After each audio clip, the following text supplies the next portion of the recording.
gampang. Nabi sholat sunat tahajud 12 rakaat. Tapi kita sholatnya 2 rakaat saja. Ngikut Nabi atau enggak? Hah?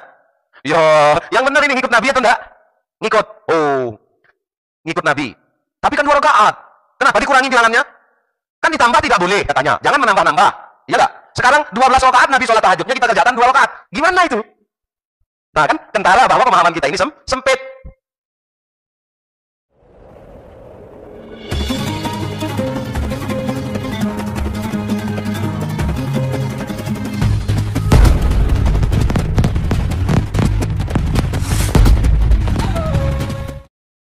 Uwais Al-Qarni, seorang waliullah yang Nabi berpesan kepada Sayyidina Umar ibn Khattab, kalau engkau jumpa dengan Uwais, minta doa kepada Uwais. Karena Uwais itu adalah orang yang tidak dikenal di bumi oleh manusia, tetapi dia dikenal oleh malaikat dan penduduk langit. Berapa sholat sunatnya? 1000 rakaat 1 malam. Mampu kita? Loh, ini tabi'in ini.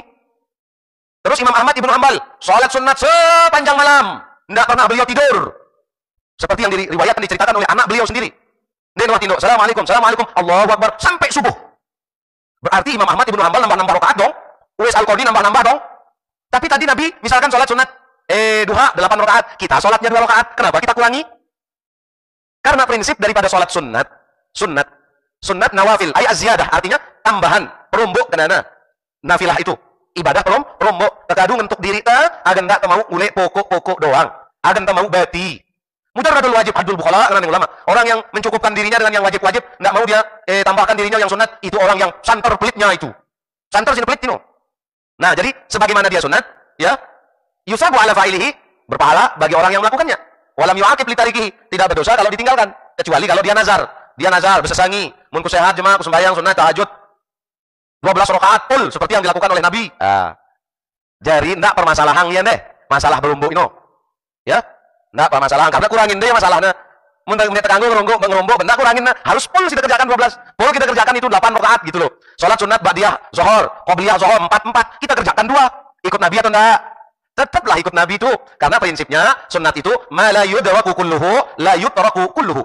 Kata ulama, apa saja yang kita tidak dapat memperolehnya semuanya, maka jangan juga semuanya ditinggalkan. Mana bahasa antano mun de temu gawe salapuna, ndak de temu daguna. Kan teman-teman nih?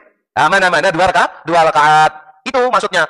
Nah, jadi tak ada masalah. Ya, nanti ini nambah rakaat ini. Salat sunat tarawih 11 rakaat. Kenapa salat sunat ente ini 23?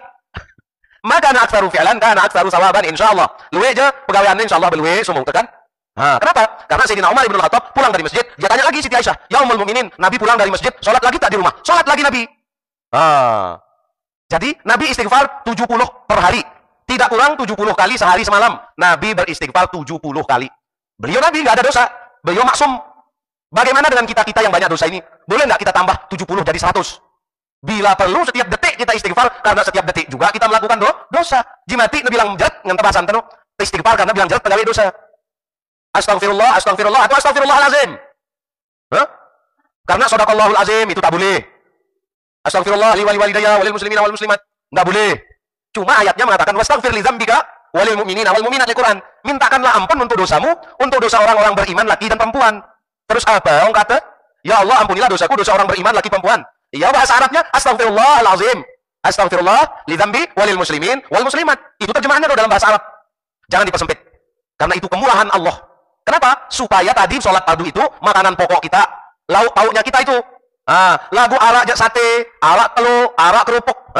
Ada lagi kanduk-kanduk tambahan yang lain, semakin enak kita makan. Wah, semakin enak. Apalagi dia enak, pasti banyak. Seharusnya lebih banyak nikmat Allah kepada kita, harusnya syukur kita juga harus lebih banyak. Mengharuskan kita untuk bersyukur kepada Allah lebih banyak lagi. Itu masalahnya. Nah, itu. Dan memperhatikan rukun syaratnya, adab-adabnya. Sudah kita bahas. Nggak boleh begini. Makruh, Allahu Akbar. Matanya itu yang ngono. Samping. Nah, itu sebabnya ulama kita memakruhkan segala hal yang dapat mengganggu konsentrasi dalam sholat. Nah, itu sebabnya makruh. Jadi mohon maaf untuk bapak-bapak kita semua pengurus masjid, di mana hukumnya mendekor, menulis kaligrafi di masjid. Pada prinsipnya, ya, zukhrufatil masjid istilahnya, itu lebih banyak ulama yang memakruhkan daripada yang memubahkan. Ya, walaupun pada prinsipnya mubah-mubah saja gitu. Nah, tetapi kalau sampai jangankan tulisan di tembok masjid, tulisan di balik kain kita ini biasanya, perhatian bapak-bapak, kalau kita pakai kain itu mereknya di belakang. Kadang itu juga mengalihkan perhatian kita.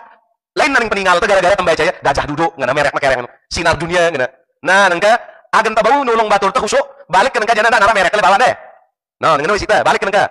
Nah, jadi alhamdulillah selama kita di sini wajah kita mereka yang tiang ini denara. Ya santos itu merhatian karena jika pada manusia kan hal yang wajar-wajar saja terjadi itu. Nah, itu yang penting kenapa? Nah, persoalannya innallaha la yaqbalu salat 'abdin. Allah tidak menerima salat seorang hamba. Ah. Sulsahu sepertiganya tidak. Berarti salat maghrib 3 rakaat bagi 3. Berarti hanya 1 rakaat diterima oleh Allah. Bisa jadi. Tapi mudah-mudahan semua bilangan rakaat salat kita diterima oleh Allah. Wala sulsahu. Sepertiganya juga tidak. Berarti kalau dia 3 rakaat, 3 bagi 6, hanya setengah rakaat diterima oleh Allah. Wala sumnahu. 1/8 juga tidak. Berarti 4 bagi 8 sama dengan setengah. Setengah rakaat. Ya Allah. Illa mimma aqala minha. Kecuali yang mana di sana kita tahu ilmunya. Ya. Hadir hati kita maksudnya. Hudurul qalb. Hadir hati kita ketika kita sholat. Walaupun dia ke kanan, ke kiri, segera tarik lagi supaya konsentrasi. Begitu terus. Innaha lakabiratun illa 'alal khashi'in. Berat sholat itu kecuali hanya orang-orang yang khusyuk. Mana-mana hadir natenter Allahu Akbar, angkat ucapan Allahu Akbar masih angkat natenter paling enggak begitu. Paling tidak zikir seperti yang kita jelaskan itu. Nah, wa mimma razaqnahum yunfiqun wa mimma razaqnahum ay'atainahum yunfiquna fi ta'atillah. Lalu kemudian tanda orang bertakwa yang ketiga itu dari anugerah nikmat yang kami berikan kepada mereka itu, orang-orang yang bertakwa itu yang kami rizkikan kepadanya. Rizki si sadek kami ya yunfiqun, mereka nafkahkan, mereka sodakohkan, mereka zakatkan, itu maknanya yunfiqun. Al-infaq fi taatillah, dibelanjakan dalam hal-hal yang bernilai ibadah, yang terhitung menjadi perbuatan taat kepada Allah. Berduit kepeng ibu-ibu, lalu makan, beli sayur, niat lalu bismillahirrahmanirrahim, aku lalu aring peken kumbeli perjalanan. Aga namai isi bekelor, na beli balong semangat ibadah, yunfiqun fi taatillah. Itu juga bernilai fi taatillah. Beli sida kelambi, beli sida jilbab, beli sida kereng, niatan untuk menutup aurat. Kado lalu ngaji, kado ibadah, yunfiqun fi taatillah. Ala kepeng sisi hangga ya, terkadu ngombe, jadi ongkos ojek terlalu ngaji cuma. Yunfiqun fi taatillah. Nah bagus total ngadu ya. Kenapa? Syukur itu adalah isti'malun nikmah lima khuliqalaha. Menggunakan nikmat Allah, terkadu nikmat rezeki si sade ini si Allah taala sesuai dengan tujuan Allah memberikan nyade ita nikmat inu. Nah, yang nak bungsi temi kiranga masih ita. Lelah ita metanya kepeng ini garuk sawit. Garuk sawit, ngeluding nekang sawit itu di Malaysia, akhir bulan datang nomor buntut, tokol, leteras, barang batur, jago penggaris, ngerumus. Itu bukan ciri orang yang bertakwa. Nia ini dengan bertakwa dalam hal rizki. Ngumbe jalan tertakwa takut Allah Ta'ala menterdiri rizki, ndak pisan duente ino tagadu untuk hal-hal silenge kenana. Itu lawanannya, ndak gadu ya hal silenge. Nah, itu fitaatillah, ya. Anna rizqa maknahu al-milku. Apa artinya rezeki? Menurut ayat sini, keterangan para ulama tafsir, apa sih bedoen teh? Coba keketuaan kita dulu, keketuaan diri kita tanya diri kita masing-masing. Nyawa, siapa yang punya? Allah. Badan kita ini, dari asal ciptaannya itu, dari tanah. Siapa yang punya tanah? Allah. Penglihatan, kita yang punya? Siapa yang kasih? Allah. Tenaga, Allah. Pendengaran, Allah. Sama alatnya dikasih lagi sama Allah.